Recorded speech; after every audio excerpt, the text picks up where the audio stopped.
Rank phone number के बराबर हो जाती है। आपको पता है ऑनलाइन एजुकेशन से रिजल्ट्स क्यों नहीं आते? जब तक आपको ये नहीं पता होगा ना वाई मॉक टेस्ट, तब तक आपको उसकी गंभीरता, वो अंडरस्टैंडिंग में क्या चेंज की ज़रूरत है कि ये क्वेश्चन हो जाए। अब मैं आपको वो फ्रेमवर्क देने वाला हूँ जो हम अपने स्टूडेंट्स का मॉक टेस्ट एनालाइज करने के लिए हमको देते हैं। पापा मेरी बात मानो, IIT और IIT में कोई फ़र्क नहीं होता। बकवास बंद कर कुत्तिया। सॉरी पापा, सॉरी। वो पापा एग्ज़ाम में ना क्वेश्चन ही नहीं हो रहे थे, मैं पढ़ के गया था। वो पैनिक की वजह से क्वेश्चन नहीं हुए, वही क्वेश्चन घर पे आके हो गए मुझसे।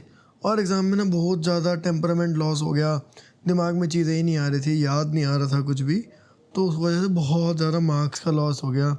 और सॉरी पापा, आज क्या झूठ नहीं बोलूँगा, IIT अलग है, IIT अलग है। लिखो कमेंट्स में IIT अलग है, IIT अलग है। JEE के अंदर 100 में से 99% बच्चे मॉक टेस्ट को सही तरीके से देना नहीं जानते हैं और बाकी 1% IIT में होते हैं। ये जो 99% बच्चे होते हैं ना, ये नूब्स, कि अपने आप को पता नहीं क्या समझते हैं, ये अवॉइड करते रहते हैं पेपर की टेक्निक को, और ना इनका फिर बाद में स्कोर नहीं आता तो ये रोते रहते हैं। जब आपके पास टाइम है तब आप सही चीज़ें करते नहीं, जब आप टाइम बीत जाता है तब आप रोते हो। क्या ये लाइफ है कोई यार? ये प्लानिंग है आपकी? इस तरह से आप लाइफ में छोड़ो जेई को यार, आप लाइफ में आप कभी इस पूरी ज़िंदगी में सक्सेसफुल बन सकते हो अगर आपकी ये हरकतें हैं तो, कि आप टाइम रहते हुए अपनी ट्रेनिंग करते नहीं हो और बाद में जब फेल हो जाते हो। फेल होना तो निश्चित है, जब ट्रेनिंग ही नहीं हुई तो बस फिर फेल ही है। फेलियर के बाद आप रोते रहते हो। बंद कर दो प्लीज़, मेरी आपसे हाथ जोड़ के गुजारिश है, टाइम रहते चीज़ें करो। एक ऐसा जेई एस्पिरेंट जिसने जस्ट अभी 11 स्टार्ट की हो, उससे पूछना कि उसको कितनी रैंक लानी है, वो बोलेगा 1 डिजिट रैंक। 3 महीने बाद उससे पूछना, वो बोलेगा 2 डिजिट रैंक। उससे आप 6 महीने बाद पूछना, वो बोलेगा 3 डिजिट रैंक। ऐसे ही फिर वो बोलेगा 4 digit rank, 5 digit rank, 6 digit rank, 7 digit rank, 8 digit rank, 9 digit rank, 10 digit rank phone number के बराबर हो जाती है। एक दिन पता ही नहीं चलता कैसे। हेलो पापा, मिसप्रिंट नहीं है, वो आपका फ़ोन नंबर नहीं लिखा, वो एक्चुअली मेरी रैंक और आपका फ़ोन नंबर ना सेम है, तो इसलिए आपको कन्फ्यूजन हो रही है। IIT की कसम है कि अब आप अगले 10 सेकंड के लिए जो लिखोगे वो सच लिखोगे और सच के सिवा कुछ नहीं लिखोगे। मुझे आप अपने मॉक टेस्ट के सच्चे मार्क्स बताओ। पता है मेरा JEE एडवांस्ड में ऑल इंडिया रैंक 247 तो 4 मंथ में हासिल की ना, उसका सबसे बड़ा सीक्रेट क्या है? Mock test. वो जो मैं आपको स्ट्रगल अपनी बताता हूँ ना, कि मैं सुबह 6-7 बजे घर से निकलता था, 9 बजे मेरा JEE एडवांस्ड का मॉक टेस्ट चालू हो, JEE एडवांस की बात कर रहा हूँ और तुम्हारे को तो सिर्फ JEE मेंस करना है।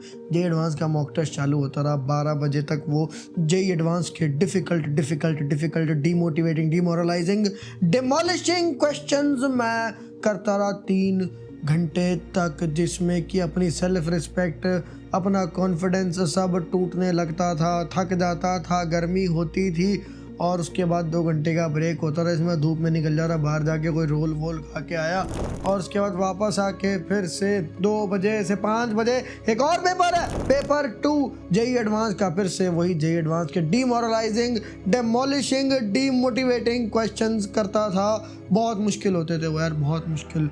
जिन्होंने एडवांस लेवल कभी देखा नहीं है ना, वो ये समझ नहीं सकता कितने मुश्किल और कितने ज़्यादा खतरनाक क्वेश्चंस होते थे।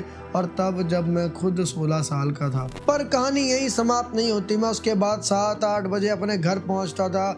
घर पोल्यूशन में, गर्मी में घर पहुंचता था, बहुत थक जाता था, पर उसके बाद भी घर पे बैठकर अपनी बहन के साथ मैं टेस्ट का पूरा कंप्लीट एनालिसिस करता था। उस चीज़ में अनदर 3-4 घंटे लगते रहे। एनालिसिस भी बहुत डिमोरलाइजिंग, डिमोटिवेटिंग था, क्योंकि उससे दिखता था कि देख ये क्वेश्चन छूटा, देख ये क्वेश्चन तूने गलत किया। वैसे ही कम नंबर होते रहे, उसमें गलत इतने हो जाते रहे, लेकिन वो फिर अगला पेपर देने का मन नहीं करता था। पर मैं उठ के जाता रहा, नहीं भाई दूंगा। और वो एक पेपर 1 वीक में देता था मैं JEE एडवांस का, और फिर उसके हिसाब से पूरा वीक पढ़ता था कि ये कमियां नहीं थी। और अगले पेपर में हल्की सी इम्प्रूवमेंट होती रही और उसमें फिर कुछ ब्लंडर हो जाता रहा, फिर इम्प्रूवमेंट अगले हफ्ते करता रहा, फिर अगले हफ्ते करता रहा और ऐसे ही 16 हफ्ते में मैंने सारा जेई का सिलेबस ख़त्म कर दिया। और मुझे इतना कॉन्फिडेंस आ गया कि चाहे मेरा पेपर बद से बदतर भी जाए, बदतरीन जाए, तब भी मेरा आईआईटी दिल्ली कंफर्म है। आपको पता है ऑनलाइन एजुकेशन से रिजल्ट्स क्यों नहीं आते? क्योंकि लोग ना ऑनलाइन सिर्फ कोर्सेज लेक्चर यही सब प्रोवाइड करने में लगे रहते हैं। कोई ये चीज़ पुश नहीं देता कि बच्चा मॉक टेस्ट दे, उसका एनालिसिस हो और फिर उससे इम्प्रूवमेंट आए। पता है आपको भारत स्कूल इतने एक्सेप्शनल रिजल्ट्स जो ऑल इंडिया रैंक 28, 105, 117, 141, 169 इस तरह के रिजल्ट्स इतने सारे कैसे ला पाया? हम अपने स्टूडेंट को ना मॉक टेस्ट ज़बरदस्ती दिलवाते हैं और उसके बाद उससे एनालिसिस करके उसे बार बार नई इंसाइट देते हैं कि ये चेंज कर। वो हमारे बच्चों से कोई कम्पीट कर ही नहीं पाता। जो लोग नए हैं, डोमिनेट जेई इस देश में इंजीनियरिंग एंट्रेंस एग्जाम्स की नंबर 1 नेशनल बेस्ट सेलर है। मैं उसका ऑथर। उस किताब में मैंने बताया कि जेई एडवांस्ड में ऑल इंडिया रैंक 247 मैंने 4 महीनों में कैसे हासिल करी। सबसे पहले समझते हैं मॉक टेस्ट क्यों ज़रूरी है। जब तक आपको ये नहीं पता होगा ना वाई मॉक टेस्ट, तब तक आपको उसकी गंभीरता कि किस सीरियसनेस से आपको वो मॉक टेस्ट देना है ये नहीं आ पाएगी। पता है हम अपने मेंटोरशिप प्रोग्राम में स्टूडेंट्स को क्या बोलते हैं? मॉक टेस्ट आपकी प्रिपरेशन का सिर्फ टेस्ट नहीं है। मॉक टेस्ट जब आप दे रहे हो वो भी तो प्रिपरेशन ही है। Mock test is a part of the preparation, it is an essential thing in the preparation. Mock test से बच्चों आपको आपकी गलतियां पता चलती है, वो गलतियां आप करेक्ट करते हो तो आप बेटर बन के अगले मॉक टेस्ट में आपका स्कोर बेहतर देखते हो। पता है चलता कैसे? मॉक टेस्ट देता है बच्चा, उसके अंदर एनालिसिस करता है, वो उसको अपनी गलतियां पता चलती है, वो गलतियां वो अपने मेंटोर से डिस्कस करता है, मेंटोर उसको फीडबैक देता है, उस फीडबैक पे वो बच्चा काम करता है, अगले मॉक टेस्ट में बेटर स्कोर लाता है, फिर उसमें जो इश्यूज होते हैं वो मेंटोर से डिस्कस करता है और ऐसे हर बार हर चक्र में उसके मार्क्स बढ़ते जाते हैं। सेम चीज़ अभी कुछ दिन पहले निहारिका के साथ हुई, आप उसकी मदर के मुंह से सुनो। हेलो एवरीवन, मैं निहारिका पांडे की मदर बोल रही हूँ। निहारिका ने 17 या 18 सितंबर को भारत स्कूल की मेंटरशिप ज्वाइन की थी। उसके पहले उसके सामने ये प्रॉब्लम्स आ रहे थे कि सिलेबस कैसे कंप्लीट किया जाए, कैसे प्रिपरेशन की जाए। उसके बाद जब उसने मेंटरशिप ली है तो वहाँ से प्रॉपरली उसको गाइडेंस मिली। उसमें ये बताया गया कि आपको किस तरीके से स्टडी करनी है। उन्होंने पहले मंथली प्लानर एक सेट करवाया, उसके अकॉर्डिंग इसको स्टडी करने की पूरा टाइम टेबल बताया और निहारिका उसके अकॉर्डिंग ही वर्क कर रही है, जिसकी वजह से उसके स्टडी के जो आवर्स हैं वो बढ़ गए हैं। लेट नाइट स्टडी नहीं करती थी, अभी लेट नाइट भी स्टडी करने लग गई है। उसकी वजह से क्वेश्चंस भी उसके सॉल्व हो रहे हैं और स्टडी काफ़ी ट्रैक पे आ गई है, जिसके वजह से उसके अंदर काफ़ी कॉन्फिडेंस भी आ गया है। Thank you. एक बात मैं और बता दूं कि कई बार मैं स्टूडेंट्स को बोलता हूं कि मॉक टेस्ट दो, वो डीपीपी दे रहे होते हैं। भाई डीपीपी देने को बोला था क्या मैंने? Mock test is different, DPP is different. Mock test को कैजुअली लेना बंद करो। मॉक टेस्ट जेई मेन के एनटीए के नए पैटर्न वाले ही देने हैं, नाटक करना बंद करो। मॉक टेस्ट जेई मेन के एनटीए के नए पैटर्न के ही देने हैं। फिर से बोल रहा हूँ, लिखो कमेंट्स में लिखो, mock test NTA new pattern के ही देने हैं। अपने घर पे जब आप मॉक टेस्ट दे रहे होते हो, भाई मॉक टेस्ट को ना क्वेश्चन सॉल्विंग की तरह नहीं करना होता। अरे वो एक क्वेश्चन नहीं हुआ, चलो इसका आंसर भी चेक ही कर लो तो लगे हाथ। भाई तमीज़ से देना यार, 3 घंटे प्रॉपर बैठो, जैसे आप एक असल एग्ज़ाम को जेई मेन को दे रहे होगे वैसे मॉक टेस्ट हो ना, उसको 3 घंटे में ही ख़त्म करना है। ये नहीं कि उसको 6 घंटा लेके बैठे हो बेड पे लेटे हुए, ओ ये क्वेश्चन नहीं, पेपर, इट्स अ डॉक्यूमेंट। वो पूरा डॉक्यूमेंट करना है, वो set of questions in the same pattern. And physics, chemistry, math 75 question, section A, section B, फिर फिजिक्स के, फिर मैथ्स के, फिर केमिस्ट्री के। ये पूरा इस पैटर्न में आपको जेई मेन में स्कोर करना है, वो भी right paper solving strategy use करके। तब वो मॉक टेस्ट का सही अटेम्प्ट है, वरना आप वाहियाती कर रहे हो, कुछ फ़ायदा नहीं है। मॉक टेस्ट में आपको पता है कम मार्क्स कैसे ठीक होते हैं? कुछ जेई एस्पिरेंट्स के मॉक टेस्ट के मार्क्स कभी इम्प्रूव नहीं होंगे। ऐसा इसलिए होता है क्योंकि उनकी सेल्फ एस्टीम बहुत कम होती है। अपनी गलतियां ढूंढना, अपने आप को शीशे में देखना बहुत मुश्किल होता है। ठीक है, और मैक्सिमम लोग वो नहीं कर पाते, उसके लिए एक हिम्मत चाहिए होती है और बहुत लोगों के वो बस की नहीं है। अपनी गलतियां ढूंढने के पीछे पागल हो जाओ, मेरी गलती, मेरी गलती, मेरी ये गलती, मेरी वो गलती, मेरी ये गलती, मेरी वो गलती, गलतियां ढूंढते रहो, ढूंढते रहो, ढूंढते रहो। और गलतियां अपने मेंटोर से, आपका जो भी आपका IITian मेंटोर हो, कहीं से भी हो, इट डज नॉट मैटर। बहुत सारे बच्चे यहाँ पर हमारे प्रोग्राम वाले भी ये वीडियो देख रहे होंगे, पर जो हमारे प्रोग्राम में नहीं भी हैं, अगर आपके पास कोई भी IITian मेंटोर हो ना, वो ज़रूर होना चाहिए। आप उनसे गाइडेंस लो, उनसे सेम डिस्कशंस करो, गलतियां ढूंढो, डिस्कस करो, गलतियां ढूंढो, डिस्कस करो। फिर जो वो मेंटोर, क्वालिफाइड मेंटोर आपको जो सजेशंस दे, उनको आप इम्प्लीमेंट करो। देखो कैसे अगले वीक इम्प्रूवमेंट आएगी। वीक ऑन वीक आपकी इम्प्रूवमेंट होती रहेगी ना, वो इतनी कंपाउंड हो जाती है। एल्बर्ट आइंस्टाइन ने कहा है, compounding is the 8th wonder of the world. वो आप आज नहीं देख सकते क्योंकि आपकी सोचना बहुत 2-4 दिन के बाद ख़त्म हो जाती है। मैं तो 8 साल से जे एस्पिरेंट को गाइड कर रहा हूँ, तो मुझे पता है कि अगर स्टूडेंट एक चीज़ कर रहा है ना, तो वो 3 महीने में क्या नतीजा दिखाएगी। गलतियाँ ढूंढो, डिस्कस करो, फीडबैक पर काम करो, दोबारा मॉक टेस्ट दो, गलतियाँ ढूंढो, मेंटोर से डिस्कस करो, फीडबैक लो, गलतियों पर दोबारा काम करो, रिपीट। मार्क्स बढ़ जाएंगे, टॉपर बन जाओगे। टॉपर बनने का यही रास्ता है। एक ये लिख लो यार, ये लिख लो, आपके सबकॉन्शियस माइंड में चला जाएगा। Give mock test, find mistakes, discuss with mentor, act on the feedback, repeat. अब मैं आपको वो फ्रेमवर्क देने वाला हूँ जो हम अपने स्टूडेंट्स का मॉक टेस्ट एनालाइज करने के लिए उनको देते हैं। अब ओवरऑल फ्रेमवर्क तो काफ़ी लंबा होता है, मैं आपको 5 ऐसे पॉइंट्स देता हूँ, आप इनसे समझना। अगर आपके एनालिसिस में आता है कि आपने बहुत सारे क्वेश्चंस छोड़ दिए हैं, तो इसका आंसर है आपका सिलेबस बहुत कम हुआ है और आपको क्वेश्चंस करने में डर लगता है। कई बार कॉन्सेप्ट या फॉर्मूला आपका गलत ही था। सेकंड पॉइंट है कि आप जो अपने इनकरेक्ट आंसर होते हैं, उनको जब आप मैच करते हो तो आपको कई सारी मिस्टेक्स पता चलती है, जैसे कि कोई कॉन्सेप्ट की वजह से आपका क्वेश्चन नहीं हुआ। तो अब जब आप जाकर देखते हो, उस चैप्टर में आपको पक्का ये मिलेगा कि आपने उसके क्वेश्चन ढंग से सॉल्व किए ही नहीं थे प्रैक्टिस के टाइम पर। तो हम अपने स्टूडेंट को बोलते हैं, आप जाके इसके आप 20 क्वेश्चन प्रैक्टिस करो। थर्ड आ गया कैलकुलेशन एरर। कैलकुलेशन एरर ना चैप्टर वाइज भी होता है। जैसे किसी का हो सकता है कि मोल कॉन्सेप्ट में कैलकुलेशन एरर ना हो और मॉडर्न फिजिक्स में कैलकुलेशन एरर होने लग जाए। इसका रीज़न हमेशा ये होता है कि स्टूडेंट ने उस चैप्टर में कैलकुलेशन अपने हाथ से नहीं करी थी, उसमें कैलकुलेटर का यूज़ करके जल्दी जल्दी क्वेश्चन निपटा दिए। अब कैलकुलेटर बिल्कुल यूज़ मत करना, क्योंकि इंटीजर टाइप में ऑप्शनल ख़त्म हो गए हैं NTA के न्यू पैटर्न में। एक रीज़न और है जिसकी वजह से बहुत ज़्यादा कैलकुलेशन मिस्टेक होती है, वो है कि आप अपनी कैलकुलेशन को नीटली नहीं करते।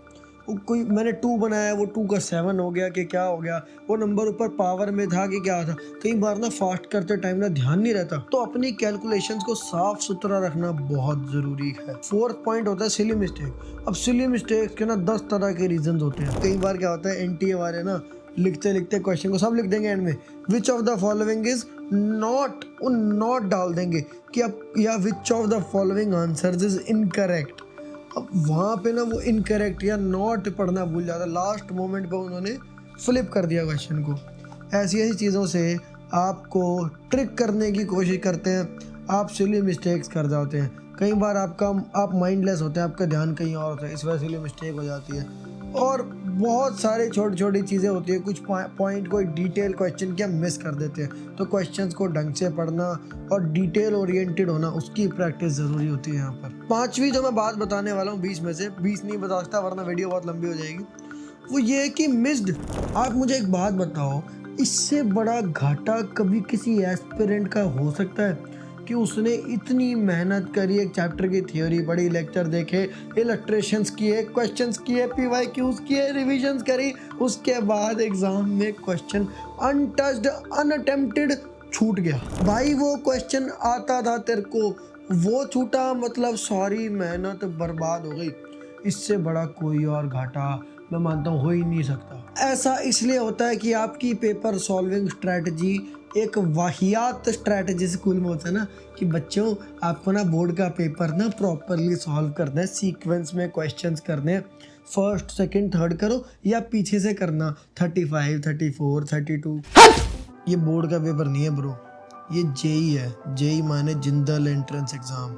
यहाँ आपके स्कूल टीचर की नहीं, यहाँ जिंदल जी की चलती है बस। अभी के लिए आप ये 5 पॉइंट पकड़ो और इनसे अगला मॉक टेस्ट एनालाइज करो। एक मॉक टेस्ट एनालाइज करके मत छोड़ देना, अगले 10 आपको ज़बरदस्ती एनालाइज करना है इस पैटर्न से, फिर 11वां आप अपने आप करने लग जाओगे। जब आप इन बातों पर अपने स्कोर्स को और टेस्ट को एनालाइज करोगे तो आप पाओगे कि काफ़ी सारे इश्यूज होते हैं जो आपको डिस्कस करने होंगे एक IITian मेंटोर से।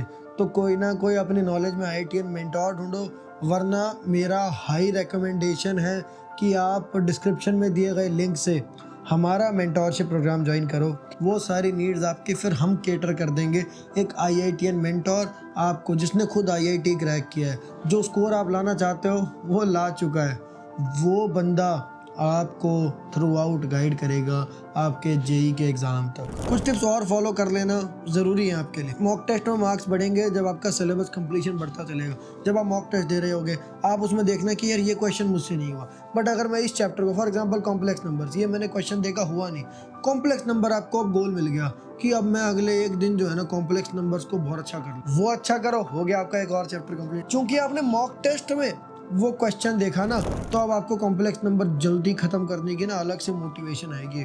और ऐसे करके अगेन एक और क्वेश्चन देखा, एक और चैप्टर खत्म कर दिया, ऐसे करके सिलेबस फास्ट कंप्लीट करो। कॉन्सेप्ट अंडरस्टैंडिंग बढ़ाओ। आपने पास्ट में क्वेश्चंस कितने किए, कितने नहीं किए, कई चैप्टर्स में आपके बहुत कम क्वेश्चंस होंगे, एक बार उनको साइड कर देते हैं। पर कई बार अगर आप किसी क्वेश्चन में चकमा खा जाते हो तो आप वहाँ से देखो कि यार आपकी overall understanding as a JEE aspirant of concept कितनी है, वो अंडरस्टैंडिंग में क्या चेंज की ज़रूरत है कि ये क्वेश्चन हो जाए। तो धीरे धीरे अपनी क्वेश्चन की जो अंडरस्टैंडिंग है ना वो बेहतर करो, कॉन्सेप्ट की अंडरस्टैंडिंग बेहतर करो, आपके स्कोर्स बढ़ेंगे। थर्ड है क्वेश्चन प्रैक्टिस।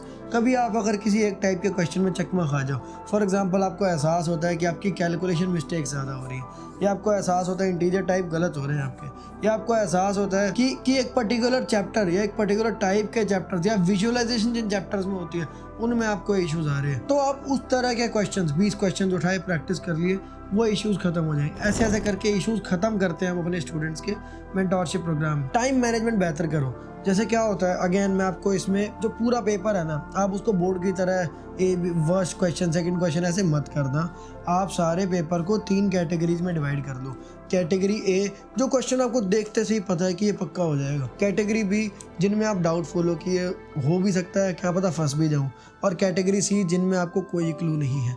आपको सिर्फ कैटेगरी A वाले क्वेश्चंस करने हैं पहले राउंड में, फिर आपको कैटेगरी B वाले करने हैं, और फिर आप सारा टाइम कैटेगरी C करते रहो, कोई इशू नहीं है। कैटेगरी A आपकी कट ऑफ क्लियर करवा देगा, कैटेगरी B आपको NITian बना देगा, और कैटेगरी C अगर आपने मास्टर कर लिया तो आप IITian बन जाओ। इसलिए IIT की कसम है, चैनल को अभी के अभी सब्सक्राइब कर। यार ये कुछ चीज़ें होती हैं, कुछ हैक्स होते हैं, अगर इनको कोई अपने दिल से लगा लेना और उसको वो सच करके दिखा दे तो भाई स्कोर 99 परसेंटाइल ना, अब बंदे ही ऐसे बन गए कि 99 परसेंटाइल एफर्टलेस हो जाएगी। आपने 11th वेस्ट करी, 12th में आपका अप्रैल वेस्ट हुआ, मई वेस्ट हुआ, जून वेस्ट हुआ, जुलाई वेस्ट हुआ, अगस्त वेस्ट हुआ, सितंबर वेस्ट हुआ, एंड कॉन्ग्रेचुलेशन अक्टूबर भी वेस्ट हो चुका है।